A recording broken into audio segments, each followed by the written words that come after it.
상승을 할수록 자신감이 생기고, 자신감이 생기면 레버리지를 쓰고, 레버리지를 써서 더 빠르게 오르면 더 자신감이 생기고, 더 많은 포지션을 레버리지로 구축하는 거에 겁이 없어지고, 그리고 하루아침에 망합니다. 주식은 먹는 게임 아닙니다. 안 다치고 안 죽는 게임이에요.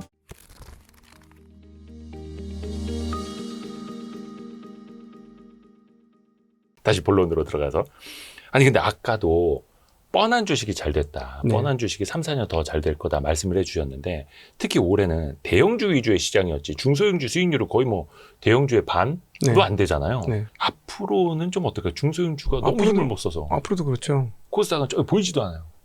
네, 앞으로도 그렇죠. 아 그래요? 네. 왜냐하면 앞으로 메인은 외국인들이 될 테니까. 수급 자, 주체. 생각해보세요.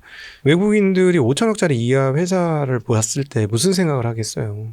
이거는 너무 작은 회사라서 투자하기가 되게 깝깝하죠. 저희 같은 자문사도 우리도 곧 이제 뭐 수천억 이상의 고객 자산이 되겠지만, 오늘부터 벌써 있는 일이 뭐냐면, 아직은 이제 초기 스타트인데 네.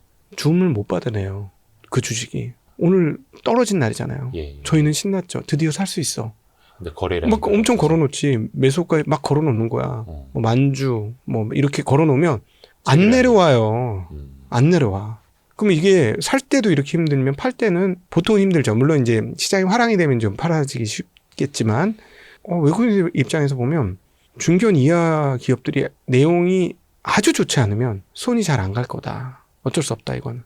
왜냐하면 그런 주식은 내가 사서 올리고 내가 팔아서 내리는 거예요. 네, 국민연금이 우물 안에 고래 같은 거잖아요. 그렇죠. 지금 열심히 팔잖아요, 국민연금이. 살 때 올리면서 사고 팔 때 내리면서 네, 팔아야 되고. 이럴 때 사실은 팔 수밖에 없는 거야. 워낙 규모가 크니까 팔려면 지금 팔아야 되는 거야. 올라가는 과정. 그러니까 고점에서 못 팔아요. 규모가 큰 사람들은. 그렇죠. 그 물량을 다 소화를 못 시키거든. 그러면 그렇게 따져보면, 제가 왜 이렇게 말씀드리냐면, 이제 우리 상법 개정 1차, 2차 됐습니다. 네. 그리고 3차 됩니다. 이거는 쉽게 얘기하면은 고스톱의 룰을 서울과 부산이 일치시킨 거야. 서울, 부산, 광주가 이제 하나의 룰로 고스톱 치는 거야. 이렇게 된 거죠. 그러면 내가 저 동네에 가서도 여기에 실력을 발휘할 수 있어. 이 동네 가서도 할 수 있어. 이렇게 되면 투자할 수 있는 여건이 만들어진 거죠. 그렇죠. 네. 그게 만들어졌기 때문에 이제 외국인들이 본격적으로 들어올 거고요. 지금 외국인들 입장에서는 급한 주식부터 허겁지겁 먹기 시작한 겁니다. 삼성전자, 하이닉스가 그렇게 터진 거죠. 왜? 미국 기준으로도 맞고, 이제 한국 기준도 투자할 만한 상황이 됐는데, 그럼 뭐부터 할까? 게다가 종목 사이즈도 커. 일단 무조건 이거는 편입을 하고 생각합시다. 이렇게 되는 거 아니겠어요? 그러니까 네. 저렇게 허겁지겁 하루에 지수를 막 몇 %씩 올려가면서 저렇게 사는 거죠. 아니, 자기가 산 하이닉스, 삼성전자가 내가 산 물량 때문에 주가가 올라간다니까요. 그렇잖아요. 지금 하이닉스, 삼성전자 그랬잖아요. 네네네. 예. 그리고 별로 안 빠지잖아요. 네. 미국 시장 반도체 6% 폭락을 해도 안 빠지는 이유가 여전히 이 살세력들이 많기 때문에 그런 상황이다라고 볼 수 있습니다. 그래서 외국인들이 유입되면 중소형주보다는 여전히 대형주 쪽이 당분간은 더 유리할 거고, 그럼 중소형주는 언제 되느냐? 지수가 아까 말씀드린 4,400 돌파하고 개인들이 본격적으로 시장에 진입을 하면, 4,200에서 4,400 돌파하고 개인들이 진입을 하면, 그때부터는 이제 중소형주들도 움직이기 시작하겠죠. 그러게요. 그러니까 저도 예전에 영상 찍었을 때 한 2000 중반쯤 있었을 때 2000 후반 3000 가면 그때 개인 투자들이 들어오면서 개인 투자들이 좋아하는 주식이 올라가지 않을까 그런 예상을 좀 해봤었거든요. 네. 근데 아직까지 그렇게 개인 투자들이 뜨거운 시장이 아니다 보니까 그렇죠. 이게 더 뒤로 밀리네요. 그래서 지금 되게 중요한 포인트를 말씀하셨는데, 한국 시장을 볼 때 지금 한국 상황이 어떤 상황인지를 꼭 인지하실 필요가 있는데요. 지수만 보시면 지금 안 보여요. 분위기 좀 보셨으면 좋겠어요. 분위기가 정말 싸늘합니다. 여전히. 이게 무슨 사상 최고치야. 사상 최고치 지금 연달아 돌파하고 있잖아요. 3,300 돌파했지, 3,400 돌파했지, 500 돌파했지, 600 돌파했어요. 네. 근데도 싸늘합니다. 그러니까 지금 이 분위기는 괜찮다. 여전히? 괜찮다. 뜨겁진 않다. 네, 대신에 오히려 사람들이 너도 나도 한국 주식 이러면 그땐 조심하자. 그때쯤 되면 금리도 올리지 않겠습니까? 그때가 어떻게 보면은 코스닥의 기회일 수도 있지만 그게 끝물일 수도 있다. 그럼요. 그래서 참 안타까운 게, 욕심으로 투자 세계에 발을 디뎌놓으면 참 위험합니다. 물론 이제 나보다 더 욕심이 있는 사람도 있으니까 10에서 20% 먹을 공간이 있어요. 예. 욕심 많은 사람들이 계속 들어오면서 또 사는데 시간도 걸리고 하니까. 문제는 이제 그 뒤 후폭풍이 너무 크니까 이게 욕심을 안 부리는 게임입니다. 근데 여기까지 오기가 조금 힘드실 거예요. 생각보다. 제가 힘들었어요. 저는 20년 넘게 걸린 것 같아요. 그죠. 또 그걸 빨리 깨닫는 분들도 있고 네. 기질의 성향에 또 맞는 분들이 있고 전혀 아닌 분들이 있는 거고 뭐 예를 들어서 최근에도 코인 시장의 반대매매 청산이 역대급이었다라고 네. 하는 그러니까 미국 시장에서 그 히토리 분쟁 때문에 단 하루 증시가 흔들렸을 때 네. 코인 시장 흔들리면서 역대급의 반대매매 그것도 보면 어떻게 보면 이제 성향인 거죠. 상승을 할수록 자신감이 생기고 자신감이 생기면 레버리지를 쓰고 레버리지를 써서 더 빠르게 오르면 더 자신감이 생기고 더 많은 포지션을 레버리지로 구축하는 거에 겁이 없어지고 그리고 하루아침에 망합니다. 이거는 지속적으로 반복되는 패턴이에요. 많이 본 역사죠. 예, 이거는 순환적으로 계속해서 이루어지는 건데 그래서 이 시장에 뛰어들으시는 분이 겸손의 미덕이 정말 필요한 게 나는 호구다라고 생각하시고 애초에. 예, 그렇게 시장에 뛰어들지 않으시면 나중에 진짜 호구가 됩니다. 호구가 되지 않기 위해서 정신 바짝 차려야 하는. 아니 정신 차리는 건 중요하지 않고요. 나는 호구다라고 생각하고 시작하셔야 돼. 진짜로. 아예 나는 이미 책 잡혀 있다. 호구니까. 네. 호구니까 나는 호구다. 그리고 저놈들이 나를 발라먹을 수 있다. 예, 발라 먹으려고 준비 다 되어 있다. 나는 이제 죽으러 들어간다. 이렇게 생각하시면 덜 죽을 거예요. 안 죽진 않아. 맞아. 죽어. 죽는데 좀 덜 죽어. 그리고 계속 그 덜 죽는 게 계속 이어지면서 생존을 해. 그리고 쌓이면은 그때부터 이제 나도 어이구 호구들 들어왔네. 이렇게 되는 건데. 맞다 호구 왔는가? 예. 근데 이게 내가 호구라고 생각 안 하고 나 뭐 제도도 뭐 내가 왜 못 벌어? 100점 100패예요. 이거는. 이분들은 절대 안 돼. 그래서 제가 겸손하라. 여러 번 말씀드리지만 저희 졸작에서도 얘기했지만 똑똑한 남자들은 주식하지 마라. 최고의 호구다. 사회에서 성공한 남자들 하지 마라. 이미 그분들은 저 코인 시장 가 있을걸요? 알파 메일들 과감하게 레버리지 자기 쓰고 똑똑하다고 생각하는 친구들 네. 조심해라. 여럿 봤다. 죽는 사람 여럿 봤다. 항상 겸손해야 된다라는 거, 오래 가야 된다라는 거. 예, 버티고 살아만 남으면 기회가 와요. 그렇죠. 예, 근데 대부분 한 큐에 날아가는 거죠. 예, 제발 한 큐에 날아가지 않도록 레버리지를 쓰지 마십시오. 예, 레버리지는 곡소리 날 때 쓰시는 겁니다.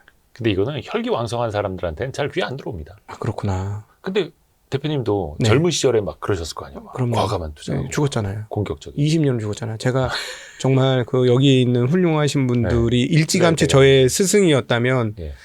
제가 좀 지금 상황에서 훨씬 더 많이 달라져 있었겠다.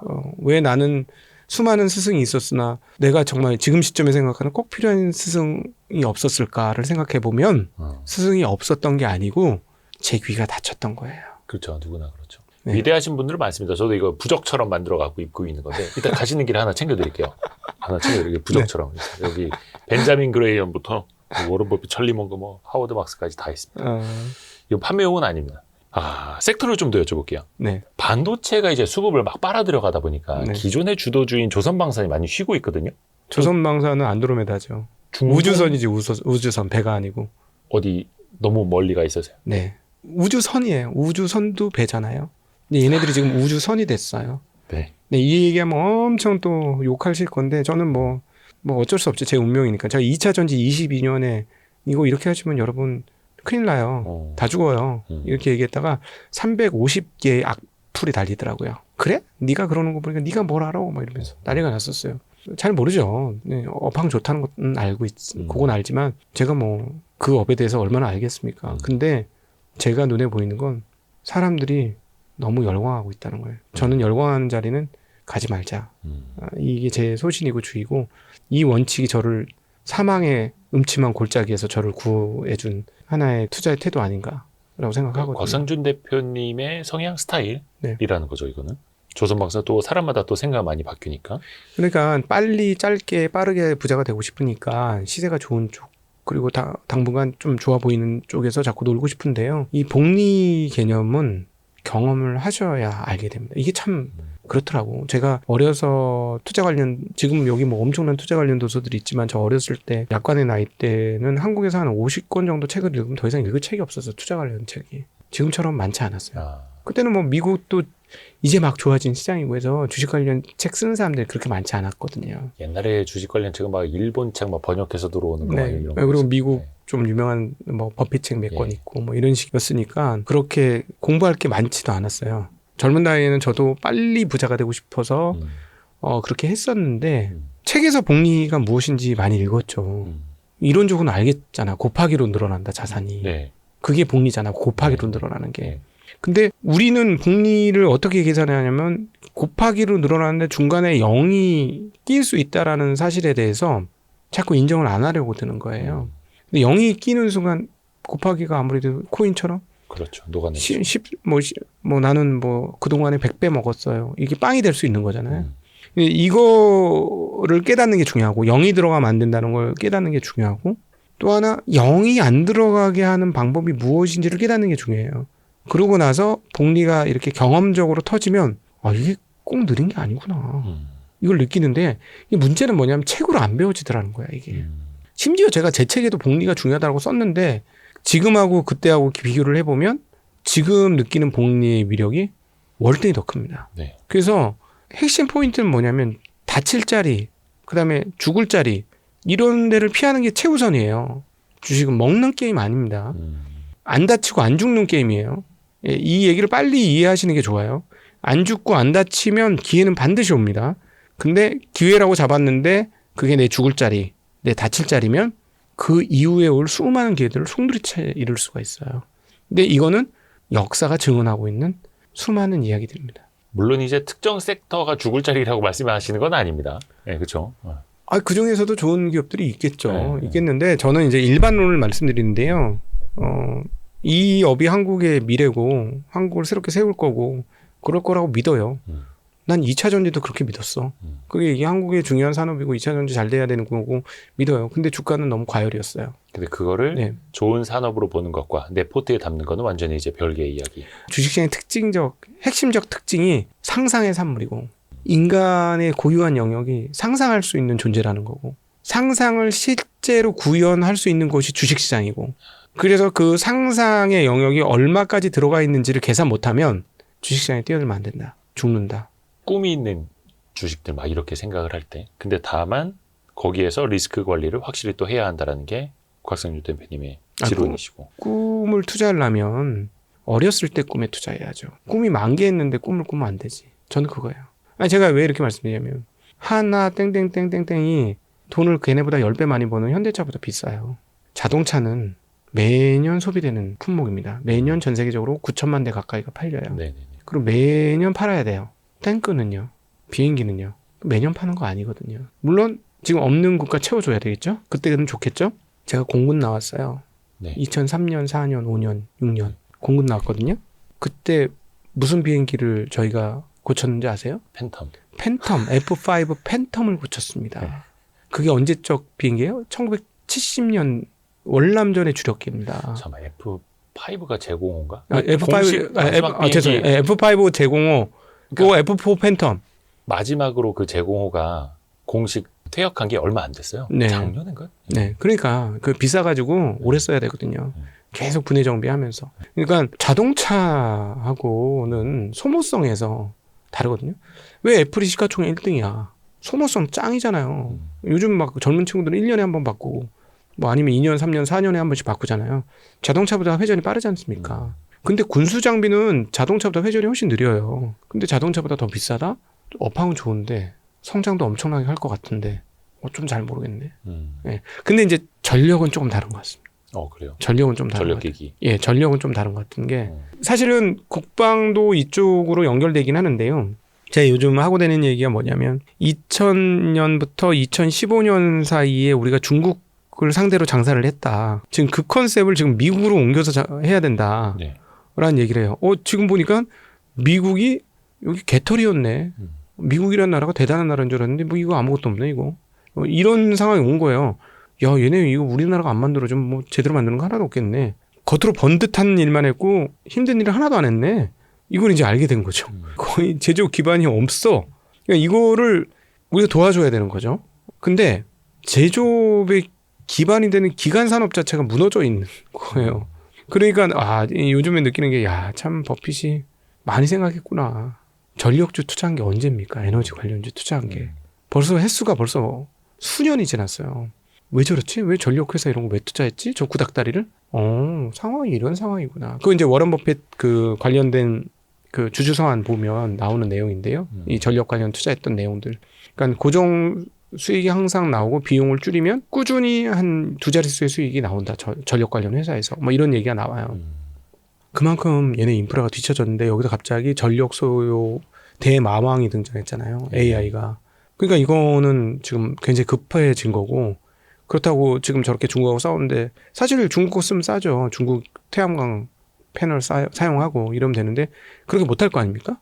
그러니까 이제 관련된 한국 기업들은 저 인프라를 까는 거는 좀 규모가 많이 클 것 같습니다. 그래서 그 부분 중에서 아직 그 시세가 덜 난 기업들은 충분히 기회가 있을 것 같아요.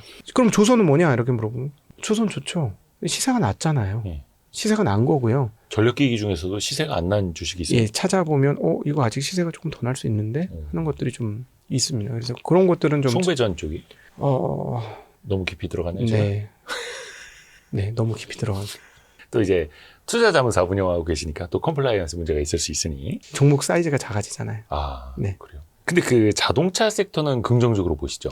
자동차는 이건 저렴하다는 의미예요. 저렴하기 때문에. 근데 성장이 항상 안 나온다 이렇게 싫어하는 사람은 네. 자동차 섹터엔 성장이 없다 이 말씀 많이 하시잖아요. 또 네. 관세 문제도 좀 있고.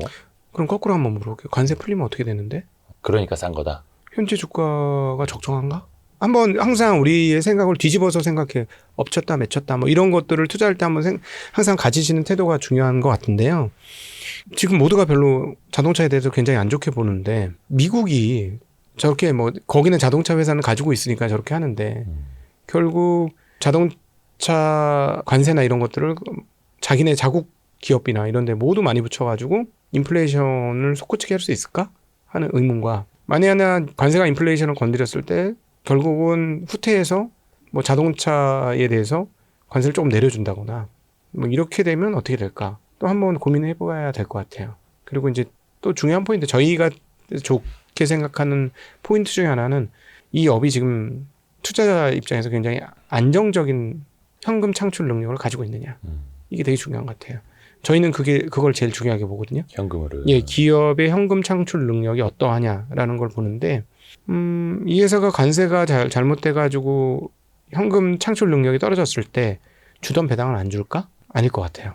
배당이 좀 줄 수는 있어도 안 주진 않을 것 같아요. 뒤집어서 방산 주식이 배당을 줄 수 있을까? 앞으로 몇 년간? 사업 키우느라고 배당 못 줄걸요? 근데 이제 자동차 관련주가 혹시나 배당 컷이 된다면, 배당금이 준다면 네, 좀 이익이 쇼크가 되지는 않을까? 이익이 줄어서 그건 쇼크가 되죠. 그런데 많이 줄 수 있을까? 좀 어려울 것 같아요. 많이 줄진 않을 예, 것이다. 많이 줄기 어려울 것 같아요. 배당 이야기 나와서 그런데 사실 우리가 상법 개정도 이뤄냈고 또 많은 분들이 목소리 내주셔가지고 사실상 이제 남아있는 건 배당소득 분리과세가 네, 중요하죠.